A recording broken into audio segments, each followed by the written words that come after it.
On the night when I should have been celebrating our bond mating ceremony, my bonded mate, Alpha Ronan, publicly marked another female in front of the entire pack. He had not warned me about it. He simply stood on the high stone of the gathering circle and let his blood drip onto Mara's bare shoulder. Mara carries my heir, he said. She will be honored among us, treated as one who bears the future. The pack cheered. Some looked at me with either pity or surprise before looking away again, but I remained silent and calm. Later, I simply returned to our den, removed the ceremonial braid from my hair, and packed only what I could carry. He found me just as I was lacing my cloak. She is young, strong, and fertile, Ronan said, as if that explained everything. We had been together for so long, yet we don't have a pup. What else could I do? I did not say anything of which he thought was an agreement. Also, she will sleep in our house now. It is not safe for her to sleep outside, he said. Okay, maybe let her sleep in our room too. That would be much safer, I muttered. I could tell he did not like my answer. His frown deepened, but I did not care. He looked like he was about to say something else, but then his eyes landed on my clothes and the packed bag on the bed. Where are you going? He asked. I ignored him and walked past him. He grabbed my arm and growled. I didn't give you permission to leave. If I don't, where will she sleep? I said, mocking him. Or don't tell me you want me to sleep on the floor while you two are sleeping on the bed? Before Ronan could say anything, Mara entered. She was glowing with youth and power. Her eyes glanced at my bag. Please don't go, she said with a shaking voice and teary eyes. I can sleep on the floor. You don't have to accommodate me. I looked at her fake concern and scoffed, walking out of the house without another word. Mara seemed to want to chase after me, but Ronan blocked her and scoffed, still throwing a tantrum despite being an adult already. Let her go. She will soon realize that she was wrong. I walked into the trees. I would be lying if I said I was not angry. How could Ronan destroy our bond like that? Using another woman just to get a child? Did he think I was stupid? I tried to calm myself as the cold wind bit through my cloak. The moon was high when I reached the ridge where the cliffs dropped like fangs into the dark. There I found a small wolf pup, not a shifter but a real one. It was limping and weak, probably left behind by its mother. I knelt and picked it up gently. Were you left behind too? I asked. The pup whimpered but did not resist. I wrapped it in my cloak and carried it back to the shack I used to live in before I bonded with Ronan. The next day, someone knocked on the door. When I opened it, I found Ronan's mother, Rachel. Her face was filled with disapproval like always. She had never liked me, even before Ronan and I were bonded. Do you know what time it is? She asked in a sharp tone. Do you have to ask? Can't you read time yourself? I replied without fear. Rachel gritted her teeth and scoffed. I came to remind you that you need to cook breakfast and serve Ronan.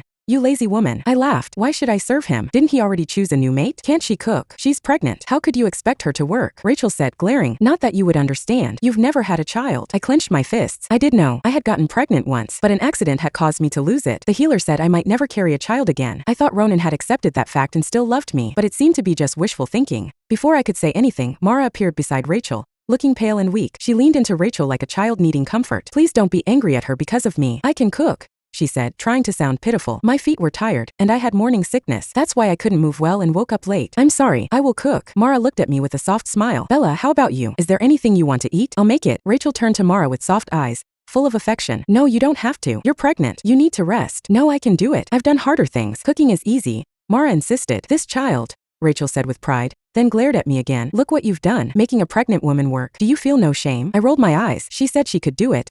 Then let her. Rachel pointed a finger at me, full of rage. You. Before she could finish, the pup I had rescued walked out from under the table. It wagged its tail and came to my feet. I bent down to pick it up, but Mara reached for it first. What a cute pup. She grabbed it quite roughly, and the pup whimpered loudly in pain. The pup reacted on instinct and bit Mara's hand. Mara screamed loudly. Just in time, Ronan arrived. Seeing Mara crying, he immediately pushed me away. Bella, what are you doing? What did you do to Mara? I hadn't done anything at all, but it had become second nature for Ronan to blame me. I hadn't even spoken yet when Mara stepped forward, clutching her bloodied hand. It's okay, it's my fault, she said, biting her lips slightly. I touched the pup without permission, so it bit me. The blood wasn't much, just a thin trail across her palm, but to Ronan it was too much. His eyes burned as he searched for the pup, which had been thrown aside and now lay disoriented in the corner. Without hesitation, he stepped forward and kicked it. The pup let out a sharp, painful yelp. I lunged and blocked him just as he raised his foot to strike again. What are you doing? I cried, standing protectively in front of the small creature. I'm doing what I should, Ronan snapped. This wild thing hurt Mara. What do you think would happen if it scratched her belly? What about the baby? The pup didn't do anything wrong, I said, trying to keep my voice steady. Mara was the one mishandling it. Mara whimpered again, loud enough for everyone to hear. She held her hand dramatically, blood still dripping between her fingers. I thought it was cute, she said through a sob. I just wanted to pet it. Ronan's face twisted in rage. He shoved me aside hard enough to make his point. I stumbled but didn't back down. I covered the pup with my body as he raised his foot again. He paused, his legs suspended midair, not because of hesitation but because I was on the way. Did you forget it's forbidden to bring in beasts from outside? That thing's a wild wolf, he spat, eyeing the pup like it carried plague. Ronan, it's just a pup, I said firmly. It can't even harm anyone. Can't do anything harm. Rachel's voice cut through the room like a blade. Look at Mara's hand. What if that wild beast carried some disease? Ronan, get rid of that creature and punish this woman. She not only hurt Mara, she's been making her cook. What? I blinked in disbelief. I didn't. Will you allow her to order Mara like that, Ronan? She's the one carrying your child.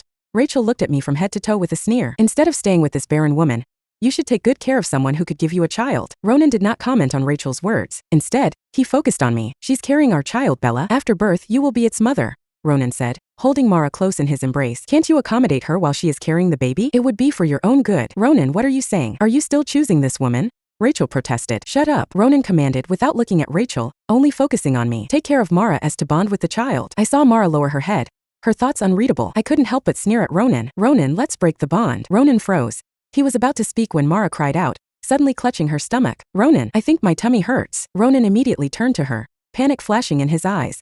He supported her gently and examined her injured hand. Then he turned to me, and the look in his eyes held none of the affection he once had for me. Throw that thing away, he growled. Or else. He didn't finish, but I didn't need him to. The unspoken threat was etched in every line of his face. Rachel didn't even glance at me. She grabbed Ronan's arm, urging him to hurry. Don't risk the baby, she said worriedly. Even a small wound could cause complications. I watched as they walked away. The moment they vanished, I heard a weak whimper. My heart dropped. I rushed to the corner. The pup lay still, trembling, its breath shallow. Its ribs rose and fell in uneven rhythm. One leg was twisted at an odd angle. Don't worry, I whispered, gently cradling it in my arms. I'll take care of you. I hurried to the healer's hut. Thankfully, the old healer was available and examined the pup without comment. He simply nodded and began gathering herbs to treat the injuries. As I waited, the door creaked open. There you are, Ronan said behind me. I turned slowly, face blank. He didn't say a word. He grabbed my arm and pulled me away from the pup. Where are you taking me? I demanded, struggling. He dragged me to another room in the healer's hut and shoved me into a chair. Draw her blood, he ordered. What? I looked up, stunned. What did I do? Rachel entered the room and immediately pointed at me like I was some cursed thing. Because of you, Mara's bleeding. She went into shock. She needs blood to replenish what was lost, Rachel said, glaring at me before turning to Ronan. Make sure you take enough. We can't risk the baby's life. She left before I could reply, her voice disappearing into the other room. The healer looked at Ronan for confirmation. He nodded, and the healer began his work and prepared the scary-looking blood collector. I didn't struggle, but I stared Ronan down. Mara's in shock from the bite, Ronan said, trying to soften his tone. Since you'll be the child's mother. I laughed coldly. Does it have to be my blood? Then why don't you give yours? Isn't it your child? Ronan frowned. Bella, don't be childish and hurry. Give your blood. It's not time to quarrel. Then, I glared at him. I'll give my blood, but we'll break our bond. You choose.